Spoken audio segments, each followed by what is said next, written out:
이제 예, 구성학과 취기, 즉 구성학과 취기인데, 구성학은 시간적인 걸로 인간의 운명을 보는 것도 있고, 또 공간적인 부분을 활용해서 우리한테 좀 도움이 되거나 도움이 되는 방위, 어떤 그 집이나 이런 풍수 이런 것까지도 공부하는 게 구성학인데, 그 중에서 구성학을 이용해서 취기, 즉 취기란 것은 무엇이냐면 기운을 취한다 이런 뜻이에요. 그래서 그것으로 운명을 개선하는 효과를 가지는 좀 방법인데, 제가 생각하기에는 가장 합리적인 방법이다라고 생각을 합니다.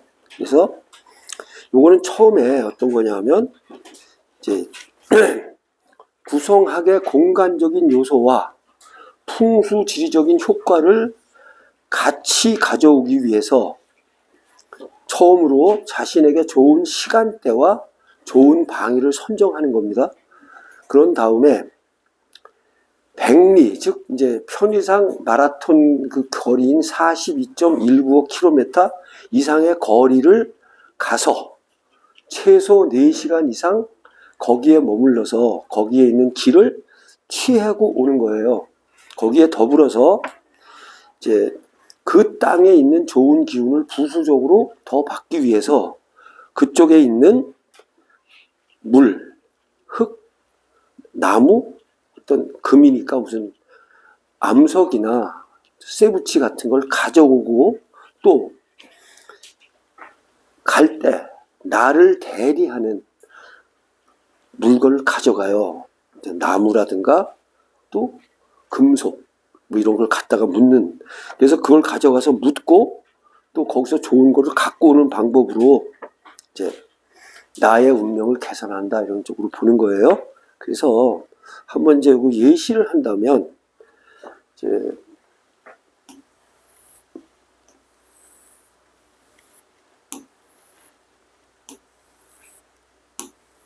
올해를 한번 대표해서 보겠습니다. 올해는 개묘년이고,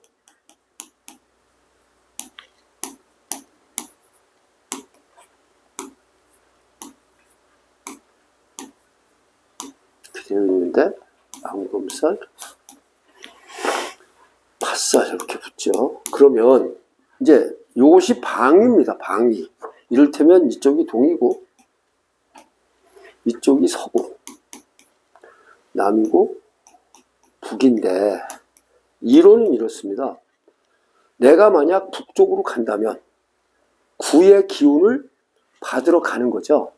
구라는 것은 학문, 신기, 영감, 예를 들어서 이 재판에서 승소하기 위해서는 구의 방위로 가거나 그런 쪽으로 가서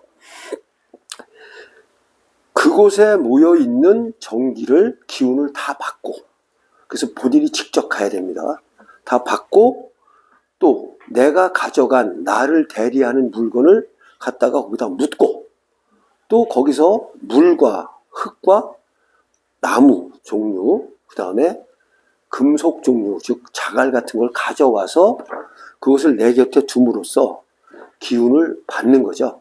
그래서 이것이 이제 실제로 좋은 것은, 제가 지금 한 수차례 해봤는데, 어떤 분은 취기회로 가서 바로 효과를 본 분도 있고, 예를 들어서 그때는 어떤 분이 그때 사 쪽으로 갔는데, 사라는 것은 이런 거잖아요. 거래, 이런 쪽으로 갔는데, 가서 도착해서 약 1시간 정도 있었는데 바로 거래처에서 연락이 와서 계약이 달성된 예가 있고요. 또 한 사람은 구자 방향, 그러니까 요 구자 방향으로 갔어요. 이장으로 갔는데 주택이, 자기가 살던 집이 전세가 되어 있는데 전세가 안 나가던 사람이 취기를 해고 와서 이틀 만에 전세 계약이 완료된 사례도 있어요. 그러니까 상당히 효과가 좋은 거라고 생각을 하고요. 그래서 이겁니다. 그래서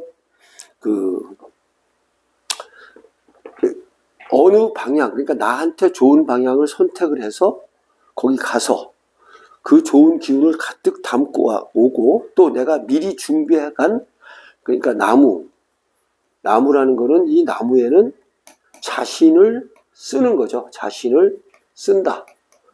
무슨 말이야? 사주하고 플러스 구성사주를 쓰는 거죠. 그러면 그리고 이름을 쓰는 거죠. 그러면 이게 나잖아요. 사주와 구성사주와 내 이름을 썼으면 그게 나잖아요. 거기에다 묻는 거예요. 거기다 추가로 뭘 뒀냐면 소망사항. 소망사항을 넣으면 내가 나를 묻고 소망사항을 같이 묻은 게 돼서 이걸로써 나를 묻은 게 되고, 거기다 묻었다는 얘기는 지속적으로 나한테 그 영향이 오는 거죠. 그 다음에 이제 여기에다가 나무는 그렇고, 그 다음에 금은, 저건 목이고, 금은 옥이나 진짜 금이나 은이나 수정이나 이런 물건을 장시간 내가 취기 전에 가지고 있어야 돼요. 그래서 내 기운을 여기다 집어넣는 거야. 그래서 그걸 갖다가 묻어요. 같이. 나무판하고 이걸 같이 묻어요. 그래서 그러면 이걸 갖다 묻으면 이것도 나고 이것도 나잖아요. 나를 쓴 거니까 나고, 나를 이렇게 내 기운을 집어넣었으니까 그것이 나잖아요. 이걸 갖다 묻고 이걸 갖다가 묻어요. 묻는다. 그러니까 이게 이제 풍수주의적인 효과죠. 그죠? 그 다음에 가져오는 게 있어요. 이건 갖다 묻었고, 가져올 때는 물. 가져와서 먹어야 돼요. 가져와서 먹고요. 그 다음에 흙.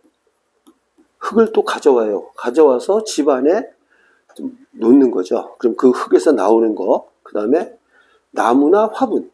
나무나 화분을 하나 사오는 거죠. 그리고 또 저기 강가에 가서 갯가에 가서 강가에 가서 돌을 하나 적당한 걸로 주워서 오는 거죠. 그러면 여기는 수, 토, 목, 금이죠. 수, 토, 목, 금을 해서 가져옵니다. 가져와서 집안에 놓음으로써 그 기운이 계속 존속하게 하는 거죠. 이렇게 하면 상당히 좋은 효과를 볼 수 있으니까 이제 이러한 것을 구성학과 더불어 취기법을 가지고 이제 개운법으로 쓰는 방향, 이런 걸 좀 강의를 할 예정입니다. 그래서 요거 말고도 이제 개운법을 좀 더 보강을 시키긴 하는데, 대표적인 개운법은 이 취기법이 가장 효과도 장렬하고, 또 이제 또 그렇잖아요. 내가 어느 방향을 가고 싶었는데, 예를 들어 가서 어떻게 하면 되잖아요. 근데 이제 조금 단점이라고 할까, 그런 게 뭐냐면, 이것을 행할 때에는 그날에는 요걸 안 해야 돼요. 금기사항이 있어요. 금기사항이 뭐냐? 일단 육식 하면 안 돼요. 그 다음에 술을 하면 안 됩니다. 세 번째는 성행위를 하면 안 됩니다. 이것이 금지사항입니다. 그래서 이제 어떤 많은 분들이 놀러 가는 걸로 생각을 해서, 가서 뭐 고기도 못 먹고 술도 못 먹으면 뭐 놀러 간 의미가 없지 않냐 그러는데, 이거는 기도를 하고 갖고 내 운명을 바꾸러 간 거지 놀러 간 게 아니기 때문에 이런 걸 딱 금기하고, 요 시간은 여기선 제가 4시간 이상이라고 했지만 4시간부터 시간은 9일까지입니다. 이렇게 할 수 있고, 또 거리는 아까 100리라 그랬는데 멀면 멀수록 좋고요. 기가 강해지고, 기간도, 체제 기간도 길면 길수록 좋습니다. 다만 9일 이상 있으면 9일과 똑같습니다. 이제 그렇게 생각하시고 하는 게 이제 여기 취기니까, 이걸 한번 잘 생각하셔서 구성학과 취기로 강의를 할 내용이니까 좀 많이 와서 들어주시면 반갑겠습니다. 고맙겠습니다. 요거 끝낼 건데요. 네.